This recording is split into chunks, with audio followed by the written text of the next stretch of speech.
Olá, no programa de hoje as estratégias da oposição contra a pauta governista na Assembleia. O grupo que reúne adversários políticos do governo Zema faz críticas às propostas que a base quer aprovar na reta final do ano legislativo. São elas a adesão ao regime de recuperação fiscal da União, que pautou uma concorrida audiência pública esta semana, e a retirada da previsão constitucional de referendo para privatizações de estatais. O que vem pela frente na discussão das matérias, nas comissões e no plenário? Mudanças podem ser negociadas? Haverá obstrução? Eu converso com o deputado estadual Ulisses Gomes, do PT, líder do bloco Democracia e Luta. Prazer recebê-lo mais uma vez no Mundo Político, deputado Ulisses. Olá, Marco. Obrigado pelo convite, a todos pela oportunidade. Deputado, essa semana, o projeto que trata da possível adesão do Estado ao regime de recuperação fiscal foi discutido em uma extensa audiência pública, que avançou ali ao longo de todo o dia nas comissões FFO, CCJ e Administração Pública.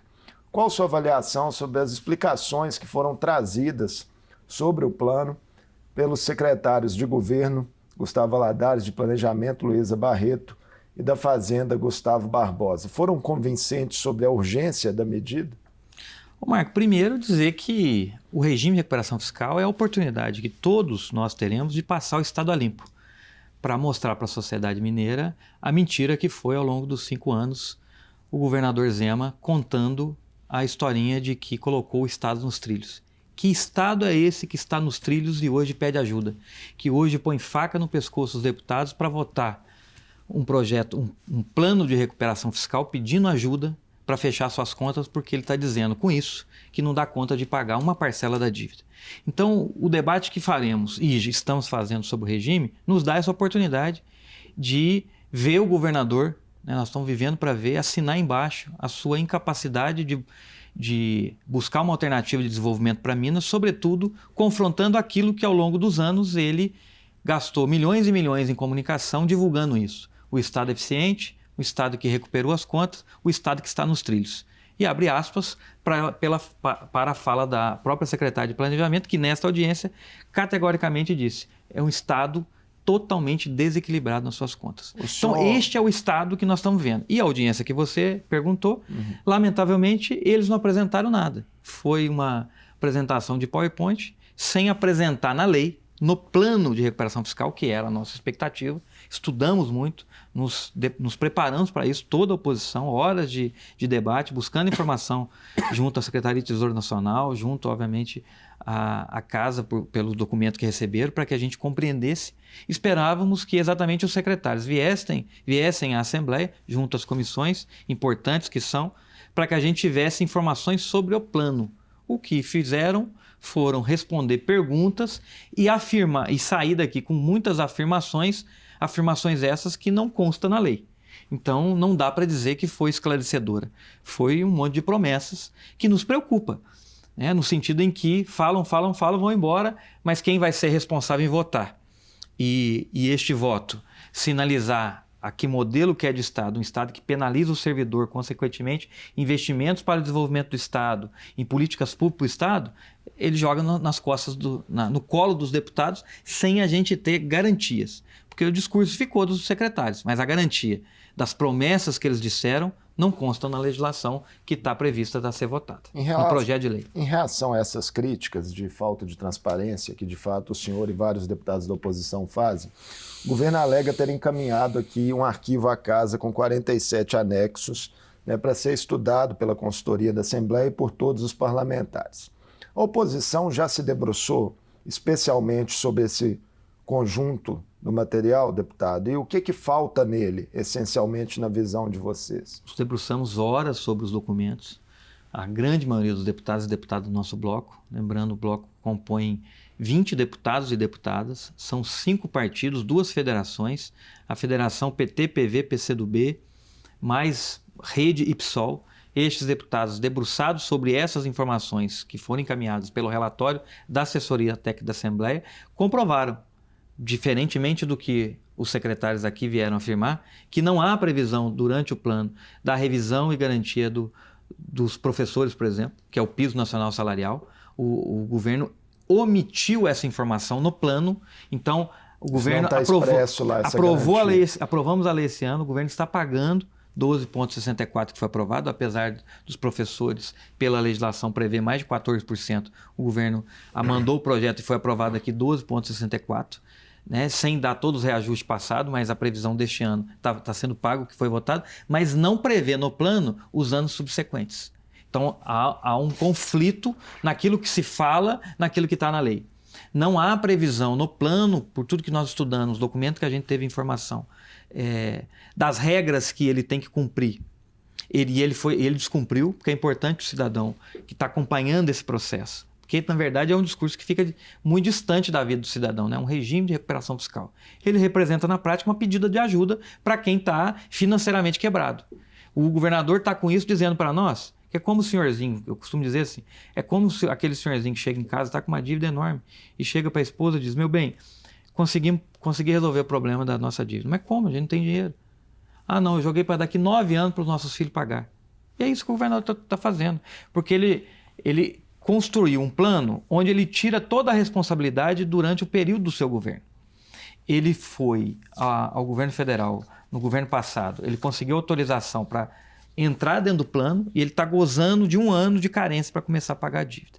Então ele já está deixando de pagar a dívida. Fato este que ele fez ao longo dos 4 anos do seu primeiro governo. Sobre essa então, lógica ele, de na empurrar verdade, para outro governo, né, tem a questão da redução dos incentivos fiscais, né, que é uma exigência do regime de recuperação fiscal, mas que no plano, né, deputado Ulisses, parece que o que está previsto ali é que essa redução só vai começar efetivamente em 2029, sendo que o mandato do governador termina em 2026. Esse é um fator das regras do plano. Vamos tentar fazer com que as pessoas acompanhem o que ele está fazendo com o plano. Que ele buscou ajuda no governo federal, no governo passado, teve autorização, ele está dentro de um plano de recuperação fiscal, ele está deixando de pagar a dívida e ele está endividando mais o Estado. Ele acertou as contas do dia a dia, ele faz propaganda, goza e gosta de afirmar tudo isso que ele regularizou as contas, mas ele endividou ainda mais o Estado.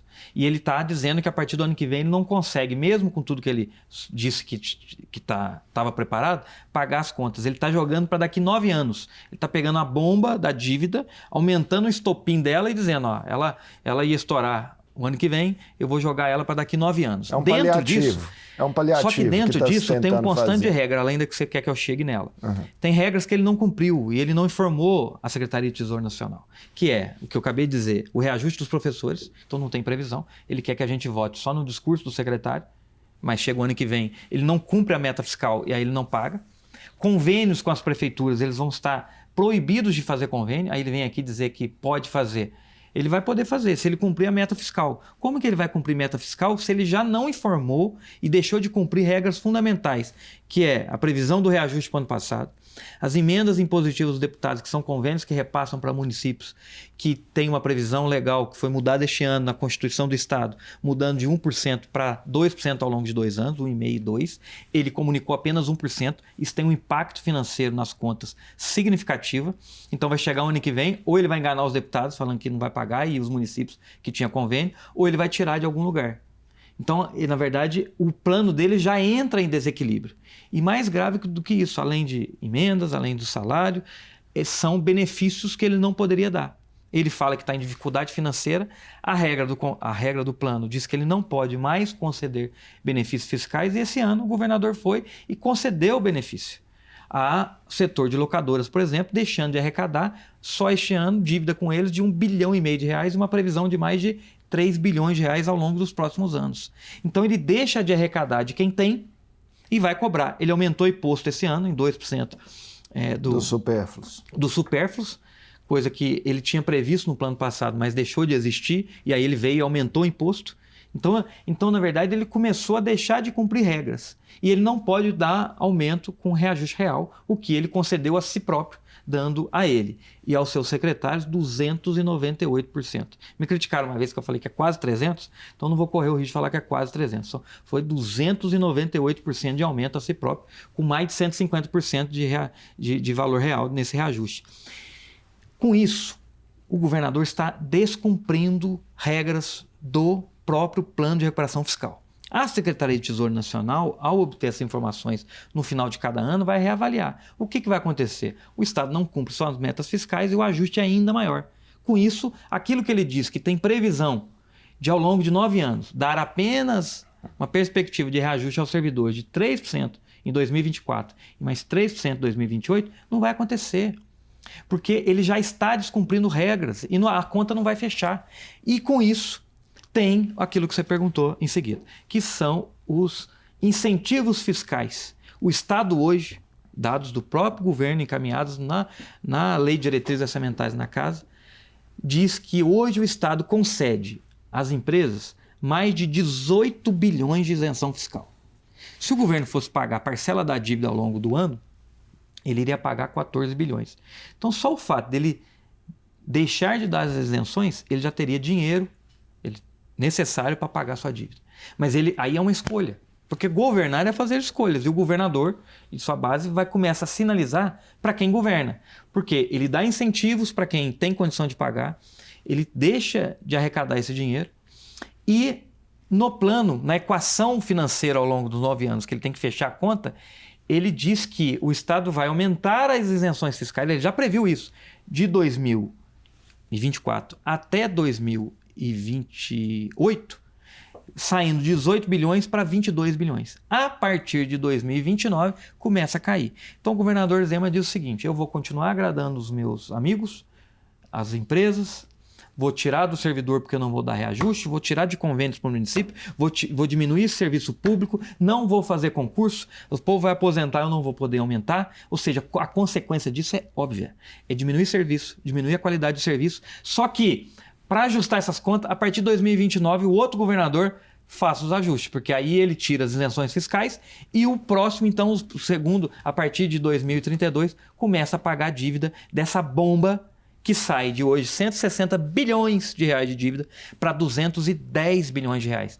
Que Estado é este que está nos trilhos? Está desgovernado, desequilibrado, como a própria secretária de Planejamento disse. Então, eu não posso deixar de dizer claramente que cai por terra toda o marketing, toda a imagem que o governador disse. Porque se ele entra reconhecendo a dificuldade, né, e como ele aconteceu ao longo dos últimos 5 anos, ele não pagou a dívida, tivesse guardado, e ele deve ter guardado, porque ele não investiu, as estradas estão sucateadas, o servidor não teve reajuste, a situação econômica do Estado, né, não houve esse investimento, ele deixou de pagar a dívida, então ele deve ter guardado. Agora, eles se negam a publicar, a nos informar o saldo bancário do Estado para a gente ajudar a encontrar uma solução fazendo essa equação. Então, nos permite apenas dizer uma coisa: o Estado, nós passamos por uma mentira ao longo dos últimos anos e essa votação vai dar a condição da gente provar isso. Então, sobre a votação e o prazo dela, em entrevista essa semana o senhor sinalizou que fará, oposição, obstrução total à tramitação do PL. O governo insiste que precisa aprovar o projeto até 20 de dezembro, sob risco da queda das liminares no Supremo que suspenderam o pagamento da dívida. Como é que ficam as margens para negociação com um tempo que é curto, né? Nós estamos aí a menos de 2 meses do prazo. Existe essa margem para melhorar o projeto? O que a oposição vai tentar ajustar no projeto? Marco, primeiro nós temos que desmistificar toda essa história. Não existe mais liminar. O Estado aderiu ao plano de recuperação fiscal há quase um ano atrás. Para ele fazer esse acordo com o governo federal, à época o governo Bolsonaro, uma das previsões do acordo era: você retira as ações. Então todas as ações que consequentemente deram a liminar de garantia para o Estado para não pagar a dívida deixaram de existir. Ah, mas por que o governo continua não pagando a dívida conforme a liminar previa? Porque quando ele fez o acordo, o plano prevê, na verdade é um plano de 10 anos, é 1 ano de carência e 9 anos de execução do plano. Então ele está dentro do prazo de carência. Houve até uma discussão se a cobrança seria agora em julho ou dezembro. Aí ele conseguiu no Supremo Tribunal a decisão de que é dezembro. Aí vem a data. E não é sob liminar, então, é do entendimento do convênio, do contrato do plano que ele assinou com o governo federal. Então, ao assinar isso, ele retira as ações, deixa de ter liminar, mas começa a gozar do benefício que o plano supostamente oferece, que é não pagar a dívida durante 1 ano, mas com isso ele tem obrigações. Por isso eu disse no início que ele já está descumprindo o plano, porque ele tem o benefício de não pagar dívida, mas ele tem obrigações. Dentro dessas obrigações, ele não pode dar isenção fiscal, ele deu para as locadoras. Ele não pode dar aumento real, ele deu para ele de 298% para os seus secretários. Então, ele começa a descumprir. O senhor entende por que o conta das governo regras. teria condições Então, não de há, arcar com as parcelas Então, eu entendo que sim. a partir do ano que vem, caso não seja aprovado o RRF? Até que eles provem para nós, com documentação, com as contas bancárias, que eles negam a fazer isso, nós não temos a informação. O que eu tenho é o histórico entre receita e despesa. Quem entra lá, quem está acompanhando a gente, entrar no site do Sinfasfisco, é possível acompanhar diariamente na calculadora como a receita e despesa do Estado e quanto que o Estado tem em caixa. Eles negam, mas é a informação que é publicada pelo Estado. Assim como convido, da mesma forma, nessa página, o servidor pode fazer um cálculo lá, da previsão da calculadora que o site do Sinfasfisco, junto com os outros sindicatos, elaboraram, uma oportunidade de você fazer o cálculo de quanto significaria o poder de compra do seu salário hoje se aplicada a regra do regime de recuperação fiscal. Tem as três formas. Uma da situação atual, outra na previsão de 9 anos sem reajuste e outra até mesmo prevendo os 3% de reajuste. O fato é que há uma perda de 48%. Um servidor da educação hoje com salário de R$ 3.000 significaria hoje 1.552. É o que vai acontecer quando o salário dele daqui 9 anos, que eu não sei se vai estar em R$5.000, vai valer 2.500 e pouco.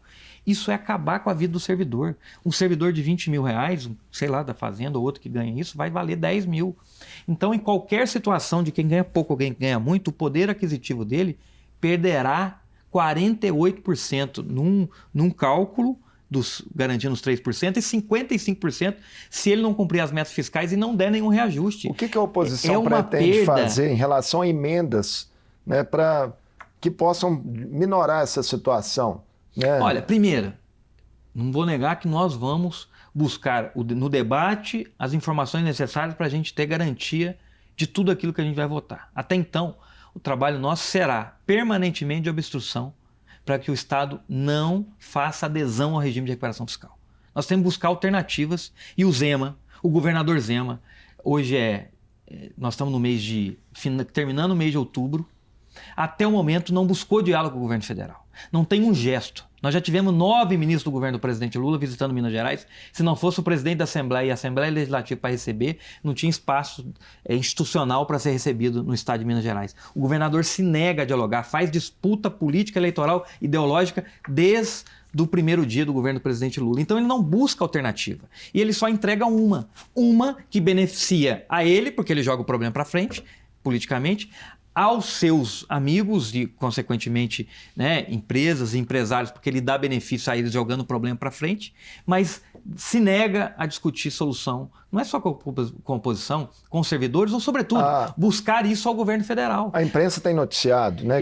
Mas ele vai e ele justifica o quê? Mas o plano foi aprovado pela Secretaria de Tesouro Nacional, a secretaria que é técnica, mas é um órgão do governo federal. Então ele faz associação para dizer que o governo federal aprovou. Que é uma mentira, porque a secretaria, quando fala STN, a Secretaria de Tesouro Nacional, eles analisam o plano que é do governador Zema, do governo do estado, sob 2 óticas, 2 princípios. A legislação federal, que a gente tenta mudá-la, já houve uma manifestação do ministro Haddad de uma perspectiva de mudança, mas não mudou. O ministro Fernando Haddad... Mas só para encerrar, porque é 2 coisas. É a lei, então os técnicos olham sobre a legislação, está em regra. Você está cumprindo esse documento, esse? Tá, cumpriu o checklist. Tanto é que falta a autorização legislativa. Então, é a lei e outra é a situação contábil. Ao longo de 9 anos, planeja. A opção do plano de fazer um ajuste, de dar benefício, diminuir benefício em 2029 agora é do Estado. Ele podia começar a diminuir benefícios agora. Tem um desgaste político? Tem, lógico. Quem ajudou ele deu para o Salim Matar, que deu 5 milhões de reais na campanha dele, e ele deu isenção fiscal de 1 bilhão. Então ele tem dificuldade de falar para aquele que pagou a campanha dele. Mas ele não tem dificuldade, aí é injusto, de chegar no servidor e falar, você não vai ter.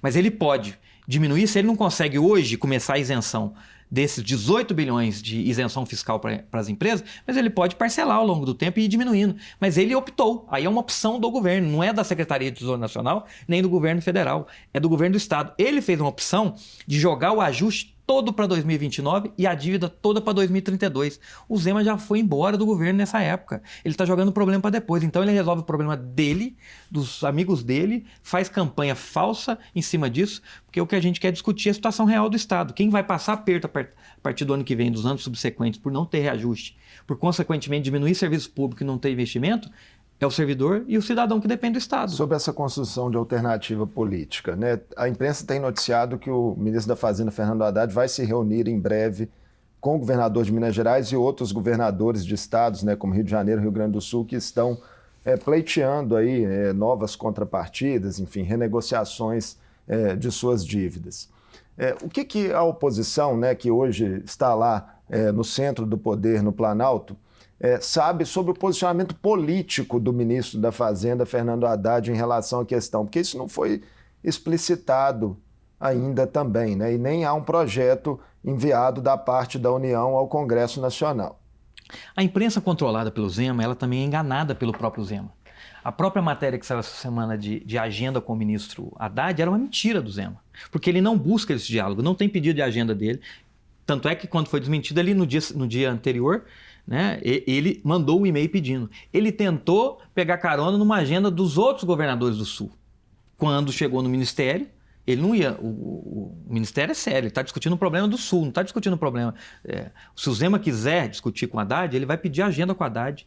Nós podemos ajudar. Se ele quiser falar com o presidente Lula, que ele não procurou até agora, ele vai ter diálogo com o presidente Lula. Se ele quiser com os técnicos, né, obviamente os técnicos têm feito isso com os técnicos do Estado, mas é mentira. Não vou falar que é mentira da mídia porque ela foi enganada pelo Zema, porque não houve e não haveria agenda com o ministro Haddad. Mas parece que vai haver, é isso. Aí é outra história. Agora ele está vendo que a situação está apertando e está procurando. O que nós estamos pressionando é isso, é acabar com essa disputa política e ideológica que o Zema faz a todo momento e sentar para conversar. Quais seriam as alternativas ao RRF? Uma delas, bem discutida na própria audiência, sugerida por alguns deputados e surpreendentemente acolhida pelo secretário. Falo surpreendentemente porque ele está aí há quanto tempo? Ele fez o mesmo programa de recuperação fiscal no Rio de Janeiro, saiu de lá e o Rio está quebrado. O Rio não resolveu nada, o Rio está endividado. O senhor se refere à federalização de estatais? Não, estou dizendo a situação econômica do Rio. Não, estou falando a alternativa. Eu vou chegar nisso. Estou dizendo que o secretário me surpreendeu porque ele está há 5 anos à frente, há 4 anos à frente do governo do estado, nesta pasta, trouxe uma solução que ele implementou em outro estado que deu errado e o Rio está quebrado. O governador do Rio hoje é um dos principais governadores, além do Sul e Goiás, mas ele, sobretudo, pedindo ajuda ao governo federal para mudar as regras, porque ele não está dando conta de pagar dentro do regime, então ele provou que não deu conta. Ele veio e está tentando implementar aqui. Ele deveria buscar alternativas. Essa é uma alternativa que há muito tempo poderia ser discutida pelo próprio governo. Então foi surpreendente ali, até positivamente, no sentido em que a proposta de federalizar a Codemig ou posteriormente até outras estatais do Estado foi acolhida por ele. Por que acolhida assim num discurso não foi também apresentada com ele? Então, eu sinceramente não deixo de ver o oportunismo dele de tentar transferir. Você tem uma batata quente, aquela brincadeira de criança, e joga para o outro. Essa batata quente é do governo. Ele pegou isso e jogou para a oposição. Obviamente, nós não vamos furtar isso, vamos levar ao governo federal. Agora, nessa altura do campeonato, o Zema que está discutindo o regime de recuperação há 5 anos. O governador Zema que há 1 ano assinou o protocolo para entrar dentro do programa de recuperação fiscal. Manda para a Assembleia, desarquivou agora, faltando 50 dias. Ele vem aceitar uma proposta dizendo que é viável para depois dizer, ó, a única que vocês não conseguiram essa e a única que tem é o regime e vamos votar o regime. Aí cá para nós não podemos aceitar esse nível de debate e faca no pescoço. Nós vamos a todo momento fazer o que ele não está fazendo, buscar o diálogo com o governo federal. Nós estamos participando de um debate que a Assembleia também está promovendo do histórico do endividamento do Estado, que o Zema, inclusive, tem culpa nisso, quanto da Lei Candir. Ele aceitou um acordo, deixando de receber mais de 140 bilhões de reais, trocando por 4 bilhões em 6 anos. Mas foi o Supremo que homologou, né? Mas ele podia não aceitar. Ele entra na justiça com tudo quando é contra ele. Isso é contra o Estado. Ele deveria entrar contra. Ele não é obrigado a aceitar, ele pode recorrer, mas ele fez acordo.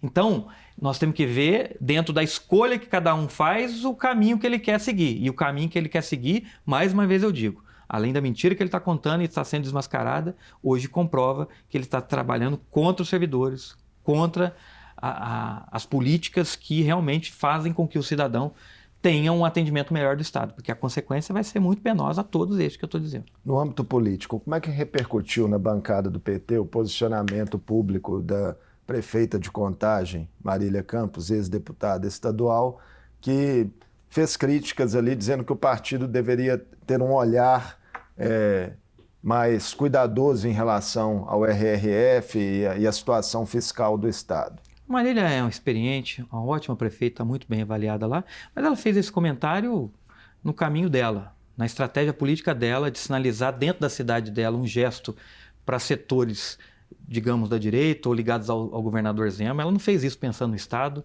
ela não fez isso pensando na bancada, ela nunca procurou a bancada, ela não participou de nenhum debate, nem antes, nem durante as críticas, nem agora que está o processo. Então, foi digamos, um oportunismo político dentro da estratégia dela, que a gente vai respeitar, nós não respondemos, assim como técnicos dela, e, consequentemente, ao deputado federal que aproveitou a mesma onda, quis fazer média, é pavão, quis aparecer, e dentro do PT, infelizmente, tem isso também.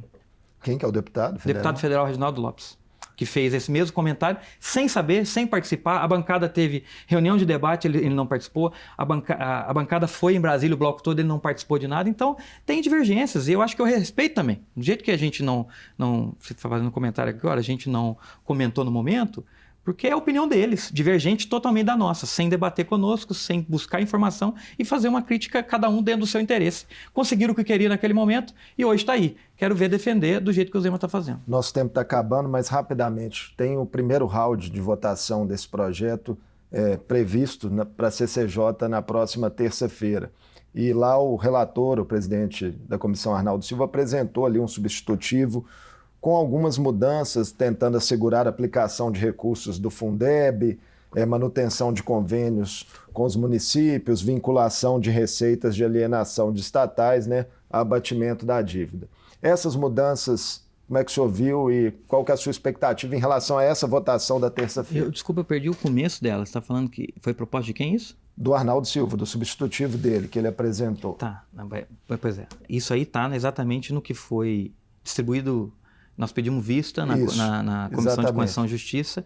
Na semana seguinte deve ser votado, nós vamos tentar obstruir no sentido de atrasar isso, mas a consequência no desmembramento é que um projeto ele siga... O teto de gastos vai ser desmembrado. Um projeto vai seguir com o mesmo número, que é o projeto natural da autorização, sim, e o outro projeto volta ao plenário para ser lido, que é o projeto do teto de gasto. Esse é um tema ainda mais, vai separar. No processo legislativo, ele tem uma diferença significativa. No tempo vai dar uma diferença um pouco, porque um já vai seguir nas outras comissões. Mas no plenário, o PLC ele precisa de uma votação maior. Então a gente vai trabalhar com essa perspectiva também de, se não conseguimos o convencimento, que é o mais importante, e uma alternativa no debate para o projeto de recuperação fiscal, o governo tem mais facilidade em aprovar a autorização, e terá mais facilidade, do que no PLC, que precisará, que aí já é uma votação qualificada, precisará de 39 votos a favor. Então, nesse trabalho, no teto de gasto, nós vamos ter a questão dos reajustes dos servidores, nós vamos ter a questão dos convênios, dos investimentos previstos em cada área. Eu acho que isso afeta mais a preocupação dos deputados, porque atinge diretamente cada um dos municípios, prefeitos, entidades e tudo mais, como isso vai seguir. Então, a expectativa é que nesse projeto, nós vamos trabalhar nas duas vias, mas que nesse PLC a gente possa ter ainda mais adesão e, quem sabe, reprová-lo para manter aquilo que a gente está acreditando hoje, até que uma alternativa diferente, todo esse debate, apareça de forma mais franca e clara e transparente pelo governo, o que não aconteceu até agora. Acabou mesmo nosso tempo, mas PEC do referendo fica para o ano que vem? Só sim ou não? Espero que sim. Vamos trabalhar para que não seja votado. Muito obrigado por essa entrevista ao Mundo Político, deputado Ulisses Gomes. Agradeço a você e a todos que nos acompanham. Eu conversei com o deputado estadual Ulisses Gomes, do PT, líder do bloco Democracia e Luta. Falamos sobre as críticas e resistências da oposição ao governo Zema, as propostas em discussão no Parlamento Mineiro, que tratam da adesão de Minas ao regime de recuperação fiscal da União e da retirada da obrigatoriedade de referendo popular para privatizações de estatais. O Mundo Político fica por aqui. Obrigado por nos acompanhar e até o próximo programa.